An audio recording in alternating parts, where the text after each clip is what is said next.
DJ Ravi Kumar Maravi.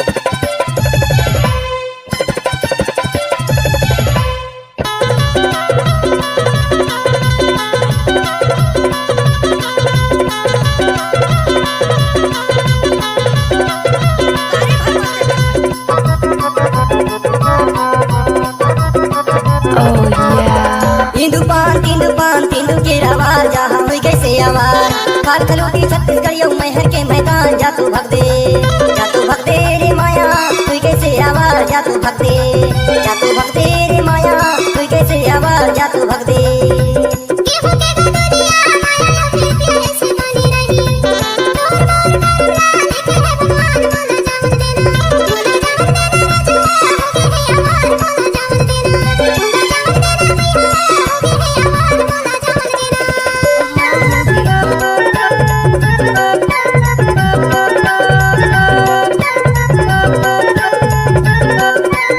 DJ Ravi Kumar Maravi.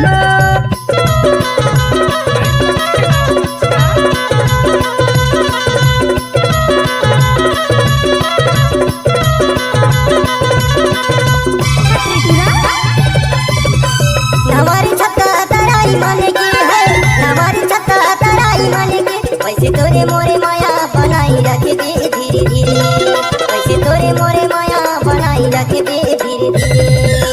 तिंदु पान तिंदु के रवार जहाँ हुई कैसे आवार काल खलोटी छत्तीसगढ़ियों महर के मैदान जा तू भग दे रे माया है हुई कैसे आवार जा तू भग दे रे माया हुई कैसे आवार जा तू भग दे।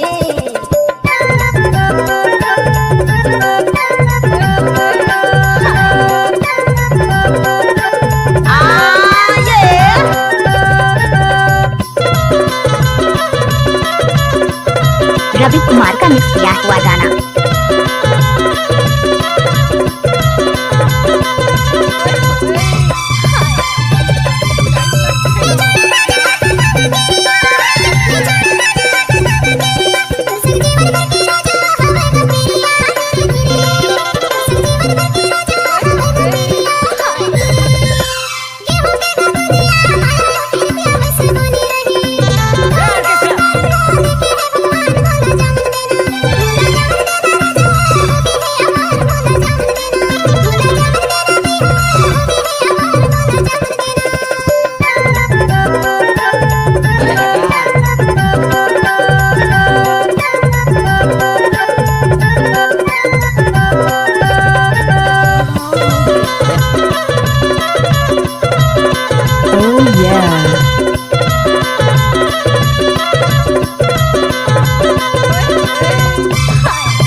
सुता की डोरी पीर के गठरी है, सुता की डोरी पीर के गठरी तोला राखे हम बाई करे जाबे तरी धीरे धीरे, तोला राखे हम बाई करे जाबे तरी धीरे धीरे।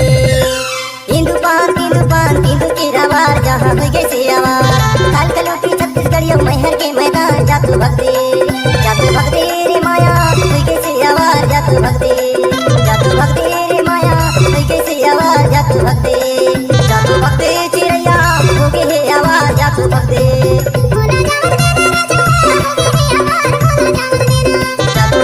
रे माया हुई कैसे आवाज जा तू भग दे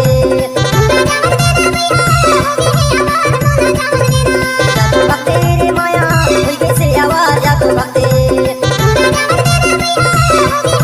डीजे रवि साउंड चिकिया बड़े टोला।